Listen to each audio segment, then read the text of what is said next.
Xin chào các bạn, chào mừng các bạn quay trở lại với Nam Anh Studio. Mình là Quang Lùn và đây là chuyên mục Nát Deal. Nếu như bạn còn nhớ thì trong số Audio Story lần trước, Nam Anh đã giới thiệu cho các bạn một sản phẩm đến từ Defun. Đó là mẫu tai nghe True Wireless Defun True Go với mức giá pre-order rất hấp dẫn, dưới 600.000 thì phải. Và trong video này thì mình xin giới thiệu với các bạn một loạt các mẫu tai nghe cũng như là loa di động đến từ thương hiệu Defun với mức giá cực kỳ phải chăng. Vậy thì đó là những sản phẩm gì và nó có mức giá bao nhiêu? Hãy cùng bắt đầu video nhé.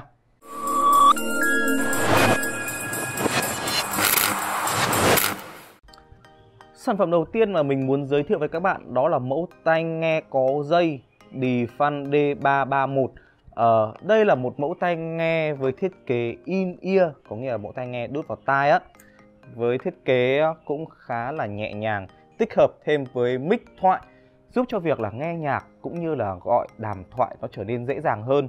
Chất âm của mẫu tai nghe này thì mình cũng đã test rồi, bass cực kỳ sâu, cực kỳ mạnh. Mình cảm giác bass nó sâu đến nỗi thậm chí nó còn lấn hết cả mid với chép cơ. Không biết là các bạn như thế nào nhưng mà mình cảm thấy nó như vậy. Và với mẫu tai nghe này thì các bạn có thể nghe những bài rock này, những bài EDM này thì quẩy nó tưng bừng con gà rừng luôn. Không chỉ vậy thì cách âm của mẫu tai nghe này rất tốt. Mình chỉ cần để âm lượng khoảng tầm dưới 50% thôi là không nghe thấy tiếng của môi trường bên ngoài rồi.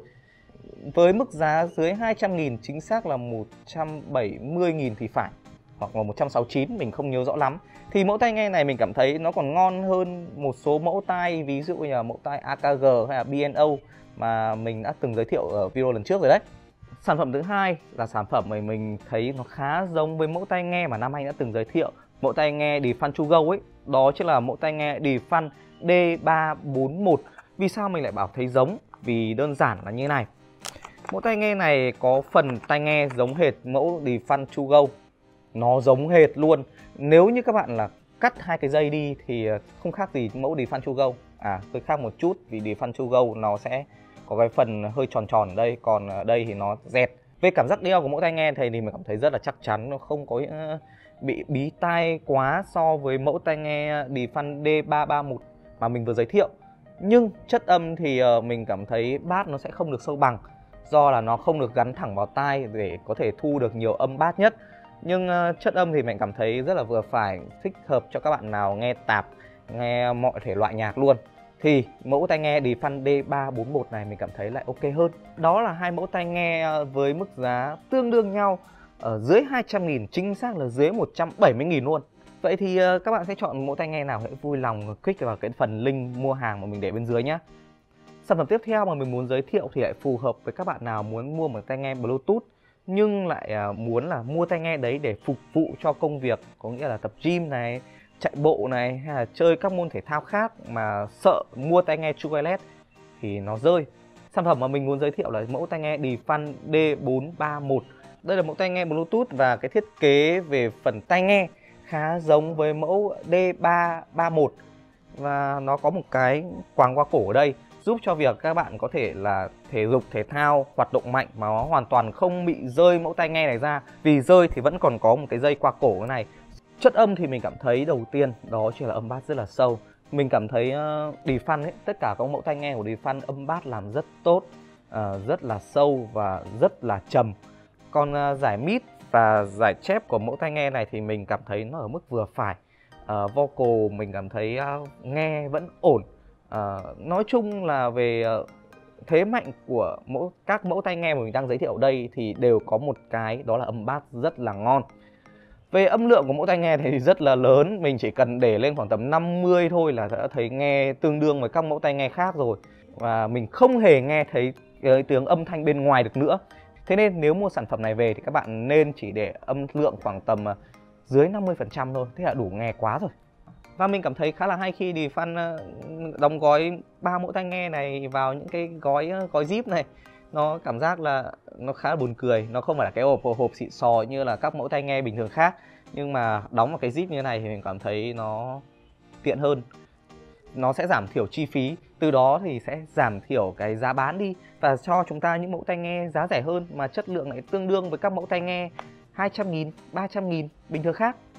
Sản phẩm tiếp theo mà mình muốn giới thiệu với các bạn đó chính là mẫu loa Defun Travel. Ngay từ đầu khi mà nhìn vào cái hộp này thì mình cảm thấy yêu luôn rồi. Vì sao? Vì sản phẩm này nhìn rất xinh. Một mẫu loa mà mình cảm thấy uầy, nó xinh vãi lều. Cái màu nó cũng đã thấy xinh và cái thiết kế của nó cũng xinh. Defun gọi là thiết kế Scandinavian, nó tối giản. Scandinavian.